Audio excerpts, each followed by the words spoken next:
अस्सलाम वालेकुम guys, this is Usama from Yanzuz and today we will discuss about septal hematoma. तो basically septal hematoma is collection of blood under the perichondrium or periosteum of nasal septum. तो perichondrium क्या होता है कि covering होती है cartilage की सबसे बाहर वाली, ठीक है।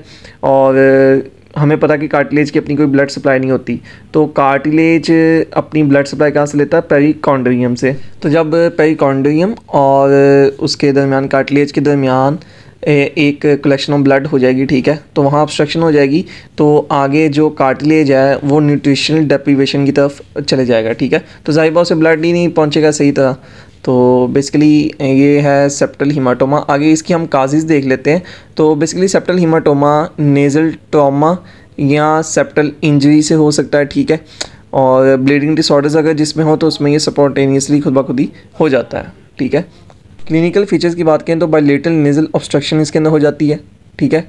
और उसके साथ फ्रंटल हेडेक हो सकता है, sense of pressure over the nasal bridge मतलब कि महसूस होता है, ठीक है, प्रेशर महसूस होता है नेज़ल ब्रिज के ऊपर। Smooth rounded swellings of the septum examination के ऊपर पता चलती हैं, और पाल्पेशन के ऊपर मैस टू बी सॉफ्ट और फ्लक्चुएंट होता है।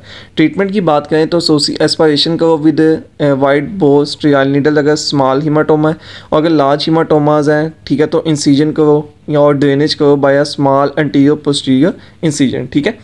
सिस्टेमिक एंटीबायोटिक्स हम दे देते हैं given to prevent septal abscess, ठीक हो गया। उसके बाद कॉम्प्लिकेशंस की इसकी बात करते हैं। ये ड्रेन ना हो, ठीक है, तो ये फिब्रस टिश्यू के तरफ चले जाता है और परमानेंटली थिकन सेप्टम फिर हमें मिलता है। और अगर सेकेंडरी इन्फेक्शन सुपरवेंस करे तो सेप्टल एब्सेस बन सकता है। सेप्टल एब्सेस की वजह से नेक्रोसिस हो जाएगी कार्टिलेज की और डिप्रेशन हो जाएगा नेज़ल डॉर्सम का, ठीक है। बेसिकली इधर क्या नेक्रोसिस ऑफ कार्टिलेज से मुराद ये है कि मैंने आपको पहले बताया कि अगर पेरिकॉन्ड्रियम और कार्टिलेज के दरमियान कोई चीज़ ऑब्स्ट्रक्शन हो जाए, ठीक है, तो कार्टिलेज को उसकी ब्लड सप्लाई नहीं मिलेगी, ठीक है, क्योंकि पेरिकॉन्ड्रियम सबसे आउटर कवरिंग है और कार्टिलेज वहाँ से उसकी ब्लड सप्लाई से लेता है अपना ब्लड, मतलब कि अपनी न्यूट्रिशन लेता है। कार्टिलेज की अपनी कोई ब्लड सप्लाई नहीं होती, ठीक है।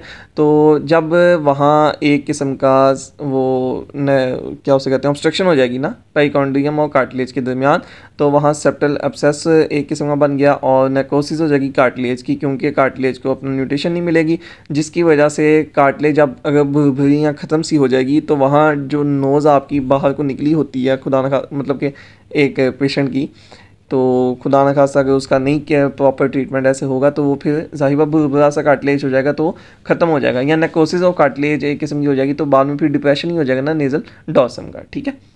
तो ख्याल रखिए अपना। अल्लाह अपने हबीब हज़रत मोहम्मद सल्लल्लाहु अलैहि वसल्लम के वसीले आप पर और हम सब पर रहमत फरमाए। अल्लाह हाफिज़।